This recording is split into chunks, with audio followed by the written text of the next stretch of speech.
The Galaxy Watch Ultra 2 is big, it's tough, and it's ready to take you off-roading. This is the best Samsung watch money can buy. But it's also the most expensive, and here's the thing, you can get a lot of these features for less on other watches. So should you buy it? Let's get into it. If you're an athlete and you've ever considered a sport watch like Garmin's, this is not that watch. It just doesn't have the nuanced recovery metrics or specific sports data, and it definitely can't compete on battery life. But that's not really the point here. This is a hybrid watch for people dipping their toes into fitness and outdoors who still want all the smart stuff. We're talking Android and Gemini on your wrist, that deep Samsung integration, and basically staying in the same ecosystem you're already living in. It gives you that four-wheel drive without going full Jeep. The biggest upgrade to this watch is battery life. In my testing, this big guy topped out at around 2.5 days. But that's with the always-on display and the screen at its brightest. And it's the brightest I've ever tested on a smartwatch. You can dim it or switch to raise to wake, and you might even get double that. Just don't quote me on it, because I'm an always-on girly. There's just no other Samsung watch that's gonna come close in terms of battery life. And if that's your priority, maybe those $700 would be worth a splurge. The other new hardware feature worth mentioning is the processor. Samsung upgraded this watch and the Galaxy Watch 9 from Exynos to Qualcomm's latest Snapdragon Wear Elite series. In practice, I haven't noticed much of a difference. It's still super fast, but it's actually a big deal because it's doing a lot more in the background. It's running Android's latest Wear OS 7 with a new version of Gemini, which is supremely useful on the wrist. That's one of my favorite features on this watch, especially now that you can go completely hands-free with the wake word, which I won't say out loud. It could go through your emails, answer existential questions, check the ferry schedule, and even book you a visit to the spa. That paired with the gesture control on this watch means you can almost get away with not touching the screen at all. Almost.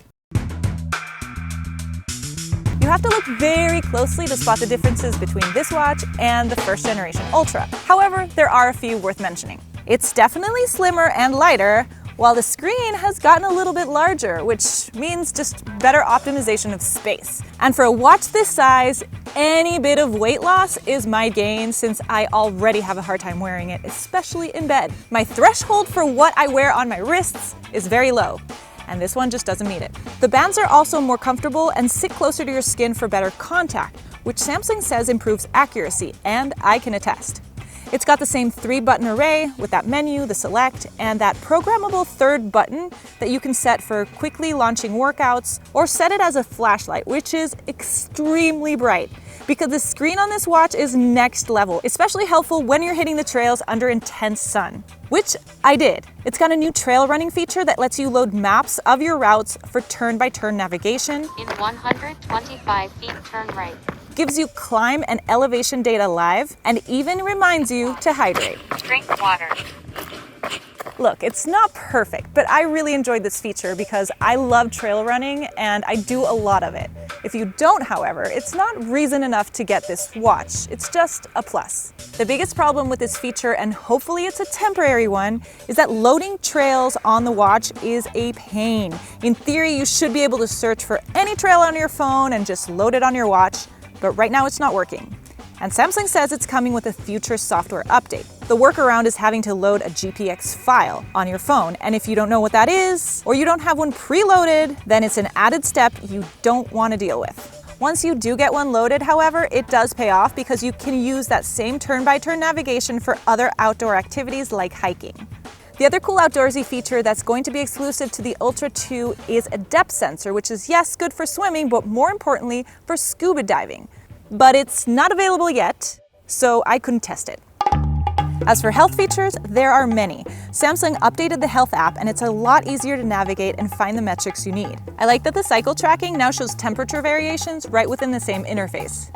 It's also got an ECG app, sleep apnea detection, blood pressure, if you calibrate it with a cuff, and even an antioxidant feature which can track your veggie intake. Well, carotenoids to be exact, but that one's too nerdy. This year's headliner though, at least in my opinion, is a new feature called Fitness Index, which assesses your fitness and gives you a full body scan using the same electrodes it uses for the ECG on the side button. It's similar to what you'd get from a smart scale with BMI and muscle mass. In theory, it then uses these numbers to give you a specialized workout plan based on what you need to improve. However, in practice, I went right back to my same workout routine. There's also a new cardio load metric that gauges the intensity of your workout to help determine whether you're pushing yourself too hard or not hard enough. And a heart health hub that interprets all your data to grade your heart health, giving you a tangible goal to beat or improve upon. However, a lot of this data requires at least 7 nights of sleep to unlock, and the Heart Health Hub requires a blood pressure cuff to unlock, which I still haven't done. And while a lot of these sound very cool, they're just not very practical, and I don't end up using them on a day-to-day basis. What I do appreciate though is that Samsung is not locking these core health metrics behind any kind of subscription the way other companies do like Whoop or Aura. Worth noting, however, is that at the time of recording this video, none of those new health features are FDA approved. Samsung says this watch is more accurate even though it has the same sensors, because it sits better on the wrist and because they've improved their algorithms. Now, normally we'd have to take Samsung's word for it, but now we don't have to because I actually did the testing and it's true. I tested it against the Polar chest strap, which is our gold standard for heart rate, and it was less than 2 beats apart on average. That's less than a 2% error rate. For context, last year's Galaxy Watch 8 had a 7% error rate. I found a similar story with steps and distance tracking when I tested it on a track. Now that I've laid it all out there, is the $700 worth the splurge? Well, if you want the best experience in a Galaxy Watch, that bigger screen, bigger battery, and more durable design, then this is not going to disappoint. It's a premium smartwatch, both in terms of the hardware and the software, and it can pull double duty for your outdoor adventures. Just don't expect it to be a dedicated sports watch because you will be disappointed. But if it still doesn't fit your budget and you don't need a lot of those extra features, including that cellular connectivity, you might be better off getting the Galaxy Watch 9 or even some of the older generation Galaxy Watches. A lot of them still have the same great health features and one of my favorite features, which is Gemini on the wrist. Now, what do you think? Are you going to get the Galaxy Watch 9 or the Galaxy Watch Ultra 2? Let me know in the comments section, and thanks for watching.